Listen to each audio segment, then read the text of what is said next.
Joining us on the podcast today, we've got author Thomas Aiello, whose new book, White Ice, Race and the Making of Atlanta Hockey, is available everywhere now. Tom, thanks so much for taking some time to sit down with us today. I appreciate it. Thank you for having me. Well, some people will kind of look at what was originally known as the Atlanta Flames and kind of say, 8 years, two playoff wins total, kind of a 500-ish team. Not anything to really write home about there, but when you Right. dig back into the layers of it, there's a lot more to how this team kind of came about than just, well, let's expand in the South and hope that hockey sticks, a little bit south of, North Dakota there. So Right. when you were kind of combing through some of the stories around the Flames and how they sort of came to be, like, do you remember there being a bit of an aha moment where it's like, you know what? This is more than just hockey. This is about sports expansion. This is about race. This is about a million other things other than just putting a puck in the net. It is. It absolutely is. And I did have those moments. And of course, I have always rooted for the Flames just Mhm. because they are the team, the original Southern team. And I wanted to figure out why that happened. Because of course, today, as someone who lives in Georgia, I'm just a few hours away from Tampa. I mean, we have a lot of Southern teams now. Carolina's doing well in the playoffs. And how did it happen that we started doing this down here? Mhm. And that got me into kind of researching why the Flames came here in the first place and what the NHL decision makers were thinking. And yes, absolutely. And of course, once you delve into anything that happens here in the South, race becomes a primary motivating factor because it is a primary motivating factor for anything that happens down Mhm. And I mean, you kind of look at the crux of the book there as well, too, right? And it's, the original intent behind it is, there's this phenomenon of a, I guess we'll call it white flight, where people are kind of leaving sort of the downtown Atlanta cores. So they think, you know what, we're going to stick this, predominantly white sport here in terms of participation and viewership, and maybe view that as a way of trying to combat that a little bit. Like, was this just a here. terrible idea from the start, or did it have merits, but it was just poorly executed in how it all played out? It was poorly executed, to be sure. So before the Flames came, the Hmm. the Atlanta powers that be had been trying to make it a professional city. They had pulled the Braves from Milwaukee, but the Hmm. star Braves player was Hank Aaron, Right. black player. They had pulled an expansion team in the NFL, the Atlanta Falcons, but they were horrible. Hmm. They had pulled the St. Louis Hawks and brought the NBA there, but the NBA was associated very specifically with blackness. Hmm. And the phenomenon there that happened is they took a team in the St. Louis Hawks who was incredibly successful, Hmm. played in the finals several times in a row. They brought them to Atlanta and then started getting rid of all of their good black players to replace them with inferior white players that played in the SEC so Hmm. that they could get fans to come to the game. And it really wasn't working. Right. And of course, when you build a basketball arena, which they did, the Omni in Atlanta, um, you only get 40 something dates a year for basketball. You got Right. to figure out ways to fill that. And because there was this kind of white backlash against all of these black professional sports coming into town, the idea was, well, we can get 40 more dates in the arena Hmm. and we can give people a sport where everybody they see is going to be white. This is going to be great. They're going to love it. And it doesn't matter that the players won't have names they can pronounce. And it doesn't matter that they've never seen this game before, they don't understand it. They're going to be happy enough to see white players out there. And so let's try for that. Yeah. That was the idea. And 1971 here, so obviously a very different climate than we're in today right now, Right. and obviously a lot going on outside of the world of sports which shapes the public's perception. Like, when Right. they initially made the announcement and you're doing your research on this book, like, what was kind of the common, I guess, reaction from the public when it was first announced? Like, but before they even stepped on the ice here, like, what was it?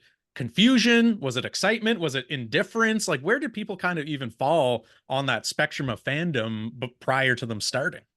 Yeah, there was a little of all three of those, but mostly it was confusion. I mean, I think the biggest question was, why are we bothering with this? Nobody knows what this is. You could see in the major Atlanta newspaper every day, they would have a new graphic that showed a different rule of hockey, and they Hmm. would compare it to football, and they would say, well, this is, icing is kind of like a version of what we, and so they would just kind of do these kinds of things to try to get people to understand the rules. Actually, interestingly, the first time hockey ever came to Atlanta was back during the Great Depression in the 1930s, when an Ice Capade show came and they had chimpanzees that played hockey as part of the Ice Capades. And so the first hockey game ever played in Atlanta was actually monkeys playing hockey. And that was kind of the way it, went. But I will say that despite the kind of broad-based general sports fans, I guess, disinterest Hmm. initially in hockey, the minor leagues had already come to the South. I mean, this Right. was not just totally out of the blue. Hmm. And the Atlanta actually had a minor league team, the Atlanta Knights, that they never played in Atlanta because Atlanta didn't have a regulation rink. They Right. only had a very small rink. And so when they would practice like we play pickup basketball, where you just play half court, and Yeah. they would do that, and they would just go back and take turns. That's the only thing they could do. But they had to go to Jacksonville, they had to go to other places to actually play games because they could never play in Atlanta. So even though we did have a version of hockey when the Flames arrived, no one in Atlanta had ever seen it because it was never actually played there. So there is some, I guess, maybe some background for the game. Houston and the Apollos had certainly already existed, and the ECL had already come into the Carolinas, and so there was a little bit, I guess, Hmm. of hockey knowledge, but for the most part, people were skeptical. I'll just say they were skeptical. Yeah, for sure. And, it's a great point too, right? Because, hockey, obviously, during that era as well, too, an explosion in terms of franchises popping up and, growth like the game has not seen at any other point since, right? Nowadays, you think expansion, it's okay, one team's coming in and we've got an expansion draft. All right. In Right. a span of a couple of years, we're adding like 14 franchises to the NHL here. And you know Yeah. you, you've got some of these minor league teams already down there, so you've already got a bit of a basis there for why I guess the NHL decision makers would kind of want to foray into the deep south, and can we make it work on a professional level, but at the same time too, right? Like 1968, 3 years prior, Martin Luther King gets assassinated. You've got an Atlanta native there. Yeah. So on the, I guess, scale of this was always in the plan, and you could maybe even liken it to the modern era of this is kind of the NHL's version of the Arizona Coyotes of no, no, no, hockey will work in this hot weather climate. To Right. it was more politically motivated than people might, Yeah. let on. Like, where do you think this Atlanta Flames story ultimately lands there?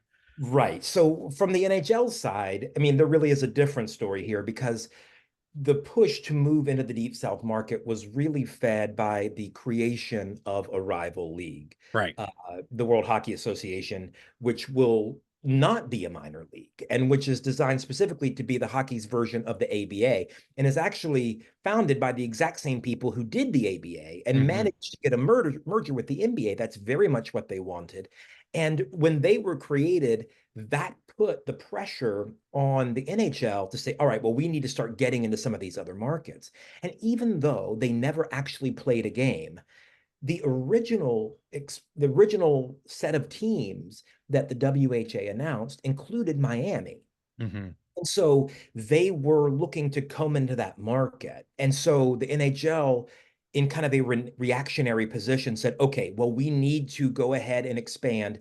They had already planned, they had done an expansion 2 years prior. They had added Buffalo and Vancouver Hmm. 2 years prior. And they were planning on doing it again in a few years to add a couple more teams.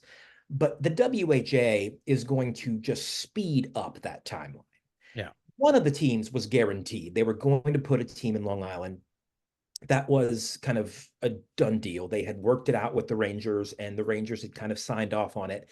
And their plan was to put a team in Long Island. But when the WHA put a team in Long Island, they said, all right, we've got to go quicker. And Mhm. where's the other team going to be? And there were a variety of choices. Atlanta, kind of obsessed with its own image and trying to get all four major sports, said, we've got to be that other team. We've got to be that city. And actually, speaking of the politics of it, the way they actually convinced the NHL that they're the best way is actually related in a seemingly non sequitur to the Penguins, Mhm. because the Pittsburgh Penguins were headed into bankruptcy. Mhm. They were losing money hand over fist. At this point, they were not very good. And their ownership was looking to offload the team.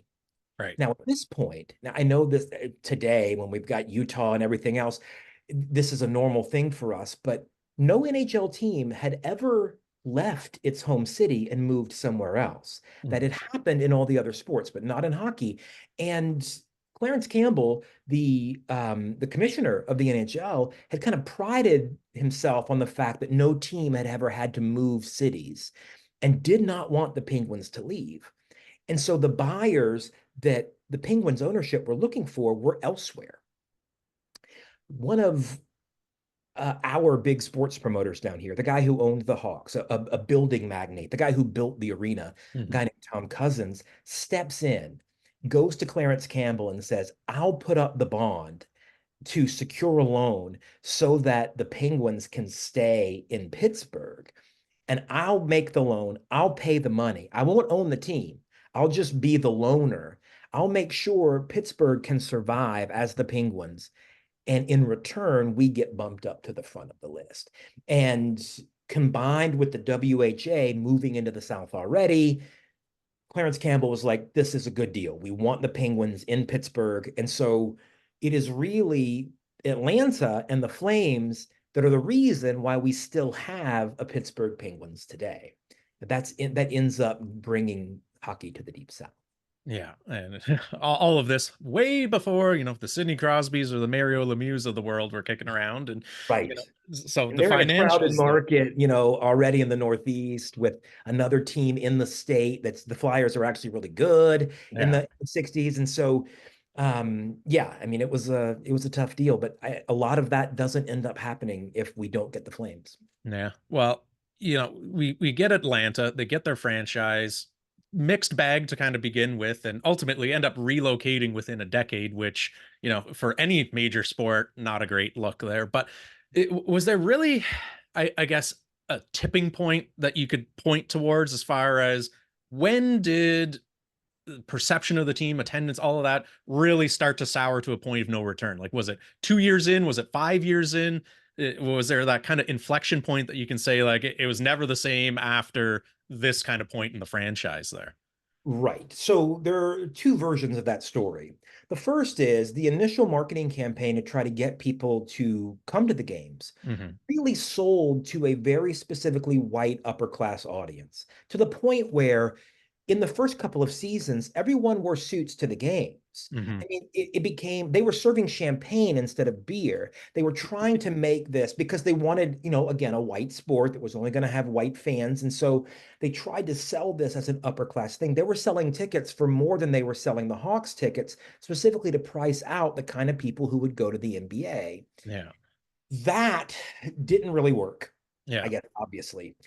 But um, after they stopped doing that, and people did start going to the games. What's interesting is that even in its worst season, the Hawks were never in the bottom half of attendance for their years of existence. They actually did get attendance. Mm-hmm. They were never actually good, but to Atlanta fans, that really didn't matter as much Yeah. because the game was so foreign to them and because all of their other teams were historically bad.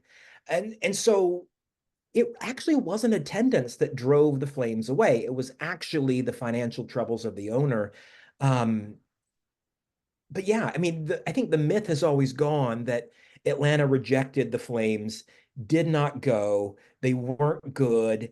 And so they ended up having to leave. Hmm. And of course, compared to the amazing Sea of Red in Calgary, the Flames were not doing anything like that. But they were in the top half of attendance charts every year. The Atlanta people actually did go to these games. Hmm. Uh, that's always been kind of a false narrative about the Flames. Atlanta did go, and one of those, when people realizing that false narrative is one of the reasons why they ended up getting the Thrashers, even though actually nobody did go to those games, Yeah. unfortunately. So, uh, but the first time around, people did go, Yeah. but ultimately Tom Cousins had lost some money in a couple of real estate deals downtown. Part of the whole idea of bringing the Flames in was trying, as you mentioned at the very top of the show, to get some of that white flight crowd who was now living in the suburbs of Atlanta to Right. come back in. They wouldn't come in for the NBA to watch black players, but they would come in for hockey. That was the goal. And the hope was that that would build up restaurants and everything else around downtown and re-enliven downtown Atlanta. When that doesn't happen, Hmm. Tom Cousins, who owned a lot of that property, which is one of the reasons he wanted the Flames in the first place, to build up the worth of his property, when that doesn't happen, his economics crater and he needs to sell the team. And so he ends up finding the buyers and they end up moving to Calgary. But it was less really about the Flames not being very good, and it really wasn't at all about their lack of attendance because they did okay. I mean, they were never great. Hmm. They were never the Leafs or anything, but I mean, they were in the top half of attendance every year.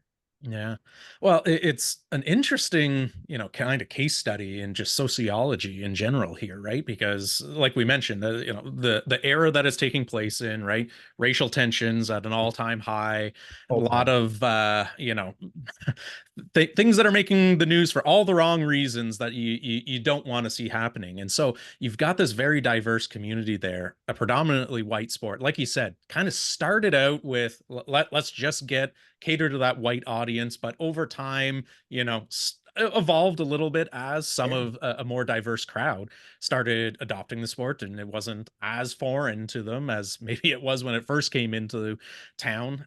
But if you look at it in the lens of kind of trying to emulate some of the other models that took place even internationally or in different sports, like you look at kind of the ping pong democracy that happened with US Sure. and China at that time there, where that used sport as a way to bring two very different groups of people together. So like, was there a little bit of that going on behind the scenes as well too, or Absolutely. I mean, the idea was, and they sold it this way. They sold this is an international sport. right? That we've got the American sports, but we're an international city. I mean, we're the home of Delta. We need to be seen as a global city. And I mean, so for a couple of years prior to this, Atlanta had taken on a team in the North American Soccer League, Hmm. the Atlanta Chiefs. That too was a failure, but largely because the whole idea of American soccer was a failure at that point. That didn't work. The next logical place to go for building an international version of sports is hockey. And it was always seen as the Canadian game. All of our players, I mean, I think we had one American on that original team. Everybody else was Canadian. And so we're bringing in this foreign element, and we are an international city. We can't even pronounce our players' names, Hmm. and this was kind of a badge of honor to say this is the kind of thing that our rivals in the region, in particular New Orleans and Birmingham, can't do. Right. We can do this. This is what we can do. We are this international city. We're the hub of Delta that flies all around the world.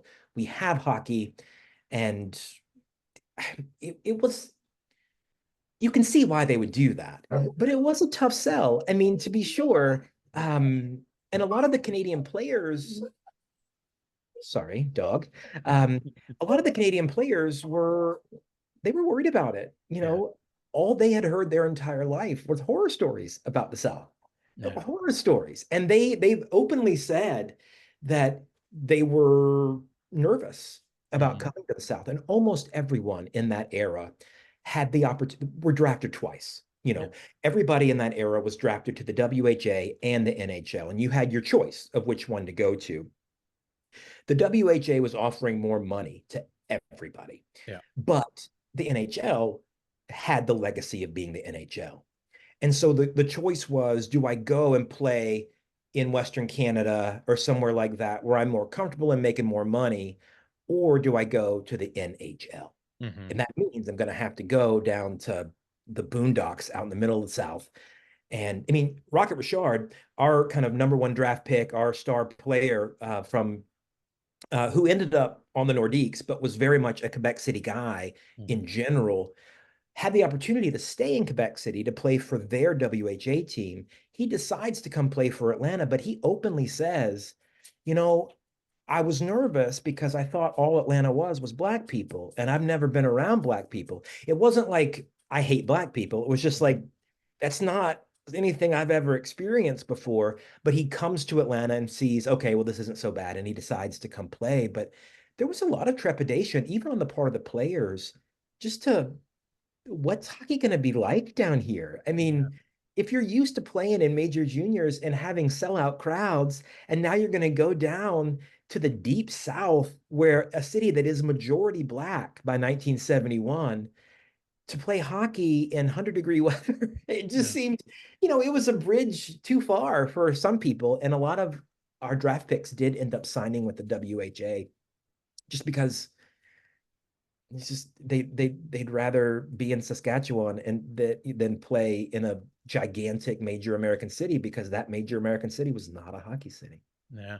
Well, you've touched on so many points here, right? You've got the economics of it. You've obviously got the trepidation of it's a little bit of a foreign concept to them. It's out of their comfort zone, right? It wasn't initially maybe embraced by the community to the extent that they thought it would be. Like, what element do you really think was missing that could have ultimately maybe turned this into a successful franchise that's still now active in the NHL? Was it as simple as owner lost too much money of people not making kind of those trips to downtown core, or is it just too many factors to kind of boil down to one singular point?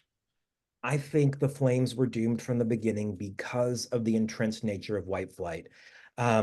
Those white fans did end up coming in to watch the Flames. The Hmm. problem is they got in, watched the Flames, and left. They did not stay. They did not experience Atlanta because Atlanta had become majority black and it had been seen as something other to them. Hmm. And so even the Flames, even this white team, even this idea of internationalism was so foreign to people who lived out in Cobb County and who didn't want to be associated anymore with the blackness of Atlanta, that there was just no way to keep them there Hmm. to watch.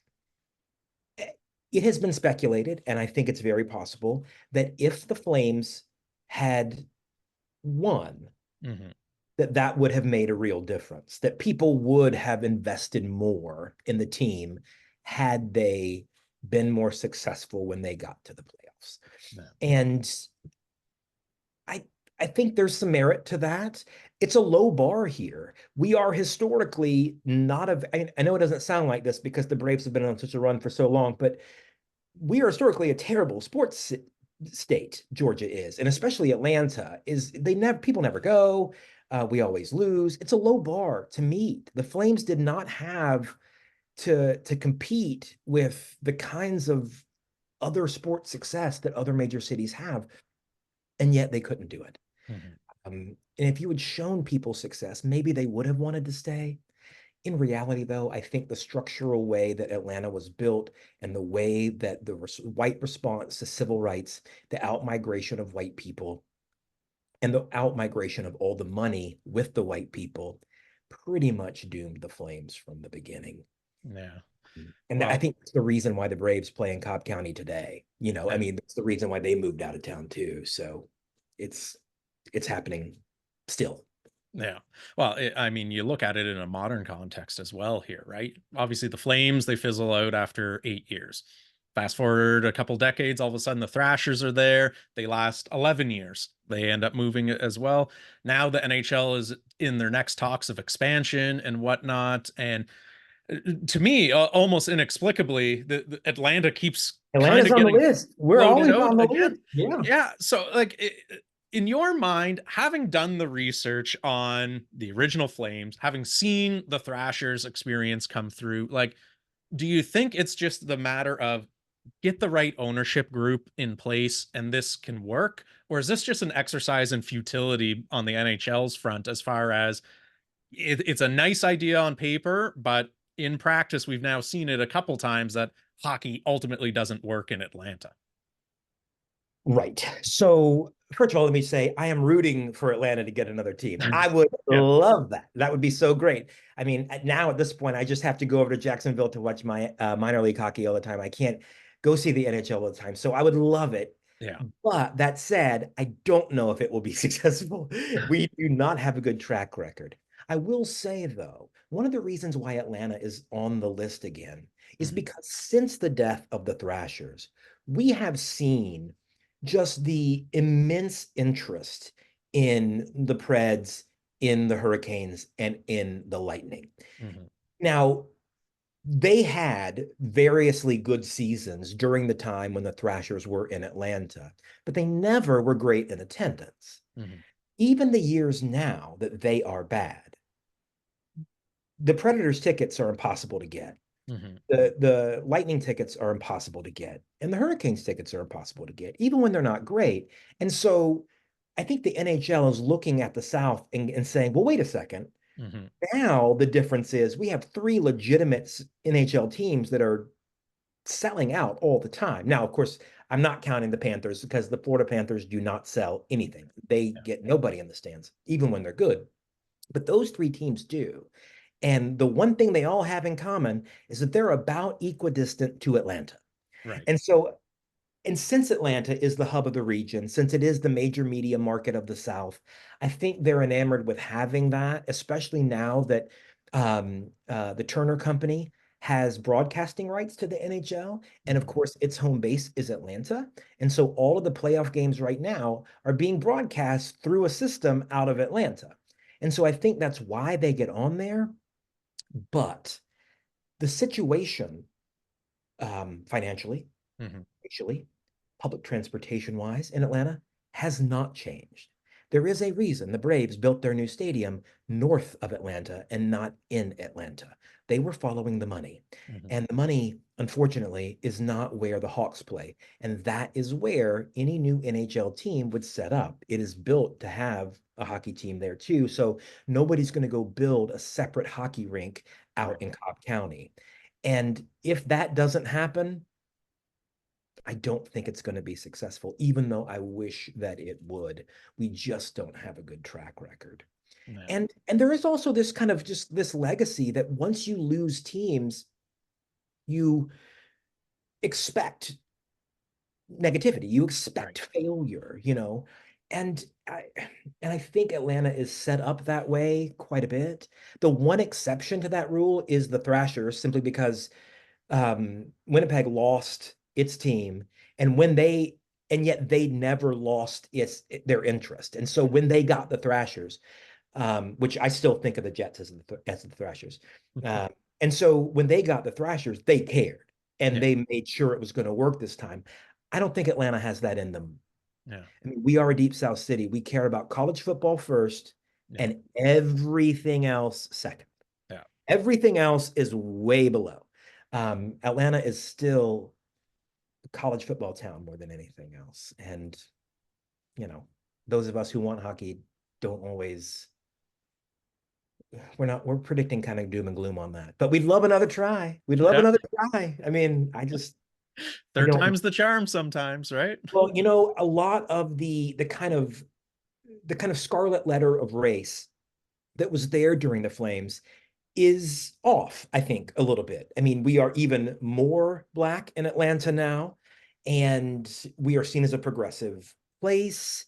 We voted blue in the last election. I mean, there is this kind of that scarlet letter is off, but the economics that created that scarlet letter in the first place are still there. And even if you have a good ownership group, and even if it does have some kind of association with Turner, Mhm. like the Hawks and the Flames did, and with Turner being kind of all seeing, especially when it comes to hockey these days, even then, um, if you don't put an ass every 18 inches, nobody's going to care, right? And I don't know if we're capable of that. Yeah. I Well, wish. it's a truly interesting subject. And, the book is out right now, White Ice, Race, and the Making of Atlanta Hockey. Tom, thank you so much for taking some time to sit down with us today. And for those that are listening, make sure to go out and pick up a copy if you want to further this narrative a little bit more. Absolutely. And thank you so much for having me.